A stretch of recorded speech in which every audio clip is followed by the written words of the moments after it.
नागपूर शहरामधल्या नैसर्गिक तलावामध्ये गणपती विसर्जनाला बंदी घालण्यात आली आहे। फुटाळा तलाव, शुक्रवारी तलावासह शहरातील सर्व नैसर्गिक तलाव टीनचे पत्रे लावून सुरक्षित करण्यात आलेले आहेत। तर तलावामध्ये गणेश मूर्तींचं विसर्जन केल्यास कारवाई होणार आहे।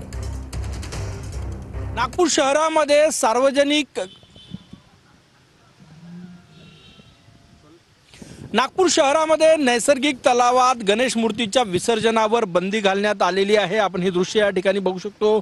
नागपुरातील फुटाळा, शुक्रवारीसह सगळे जे तलाव आहे, सोनेगाव तलाव असो किंवा इतर तलाव, सगळ्या तलावांना अशा प्रकारे टीनाचे पत्रे लावून सुरक्षित करण्यात आलेलं आहे। आणि नागपूर महानगरपालिकेने आवाहन केलेलं आहे की अशा प्रकारच्या कृत्रिम टँकमध्ये बाप्पाचं विसर्जन जे आहे ते उद्या करण्यात यावं। आपण बघू शकतो नागपूर शहरात नागपूर महानगरपालिकेच्या वेगवेगळ्या झोनमध्ये तब्बल 419 अशा प्रकारचे कृत्रिम तलाव जे आहे, कृत्रिम टँक जे आहे ते तयार करण्यात आलेले आहे। आणि या कृत्रिम टँकमध्ये बाप्पाच्या मूर्तीचं विसर्जन करावं असं आवाहन करण्यात आलेलं आहे। आपण हे दृश्य या ठिकाणी बघू शकतो। कॅमेरामॅन सचिन सयामसह गजानन उमाटे, TV9 मराठी,